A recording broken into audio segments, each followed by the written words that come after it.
নমস্কাৰ বন্ধু বান্ধৱীসকল আজি মই আপোনালোকলৈ এটা বিশেষ খবৰ লৈ আহিছোঁ। এই খবৰটো হৈছে অসমত জব ফেয়াৰ পাতিছে।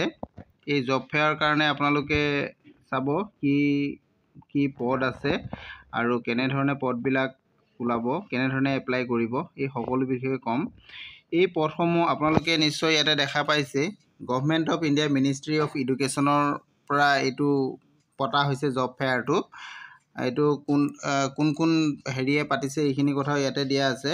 Board of practice training eastern ৰিজনৰ পৰা এইটো পতা হৈছে।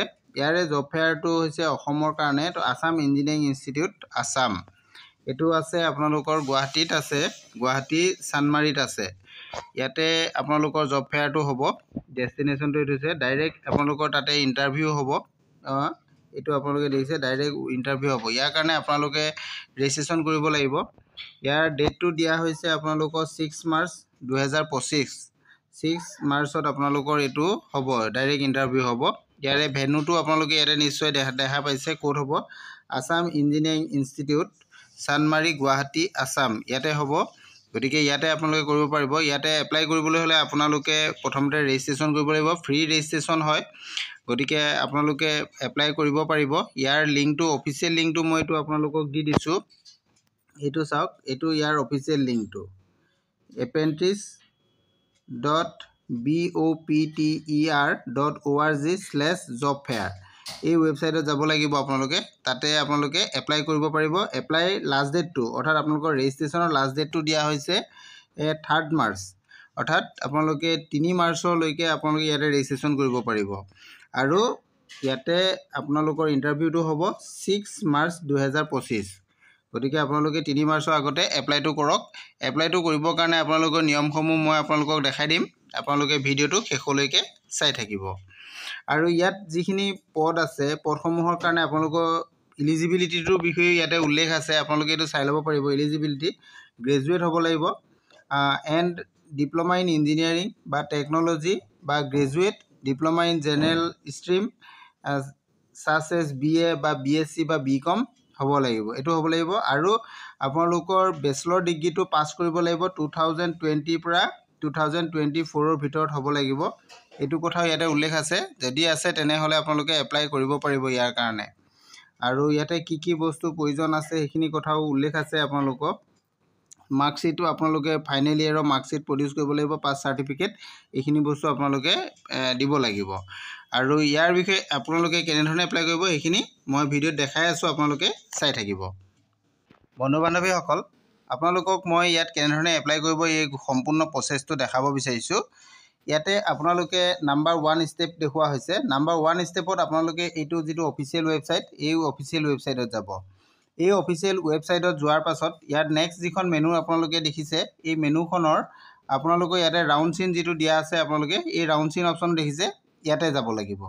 তাতে যোৱাৰ পাছত আপোনালোকে ক'ত যাব লাগিব মই পিছৰখিনি দেখাই থাকিম, আপোনালোকে চাব। এইটো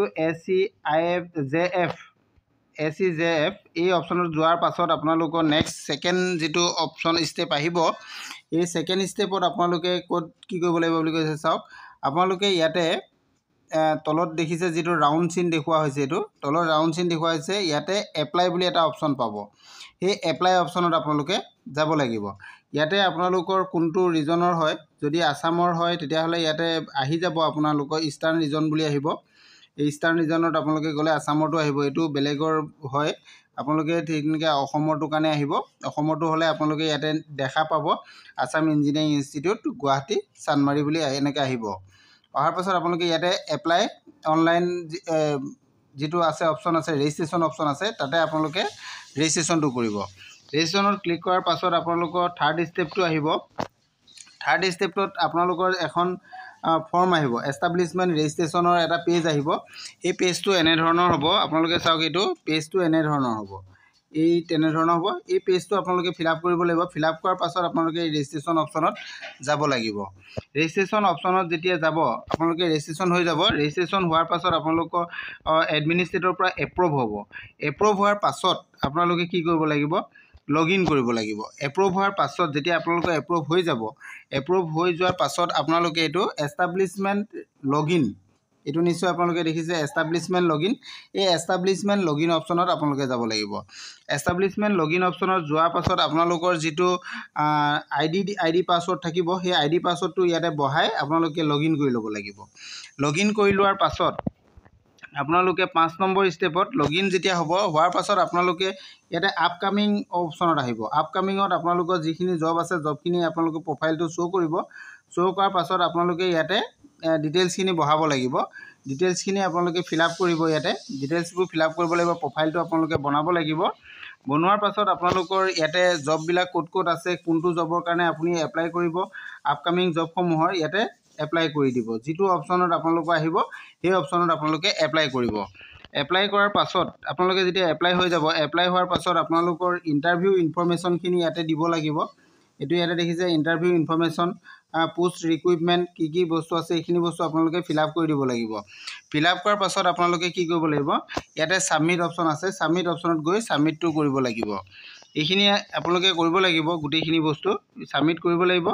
ছাবমিট কৰাৰ পাছত আফটাৰ ছাবমিটিং, আপোনালোকৰ ছাবমিট হৈ যোৱাৰ পাছত আপোনালোকৰ পেজটো কেনেকুৱা হ'ব আপোনালোকে চাওক। এনেধৰণে পেজটো আপোনালোকৰ কি আহিব, চেক ডিটেইলছ বুলি অপশ্যন আহিব। যেতিয়া অলৰেডি এপ্লাই কমপ্লিট হ'ব, হোৱাৰ পাছত আপোনালোকৰ এনেধৰণে দেখাব। দেখুৱাৰ পাছত আপোনালোকৰ এইখিনি কামখিনি সম্পূৰ্ণ হৈ যাব। হৈ যোৱাৰ পাছতহে আপোনালোকৰ ইয়াতে তেনেধৰণে আপোনালোকে জব ফেয়াৰৰ গোটেই ডিটেইলছটো চাব পাৰিলে। তেনেধৰণে আপোনালোকৰ ইয়াতে ভিউ আপোনালোকৰ ষ্টুডেণ্টছ, আপোনালোকে তাতে যিখিনি ছাবমিট কৰিলে, ছাবমিট কৰা বস্তুখিনি আপোনালোকে চাব পাৰিব ইয়াতে গৈ। এইখিনি আছিলে গোটেই প্ৰচেছটো মই আপোনালোকক দেখাই দিলোঁ।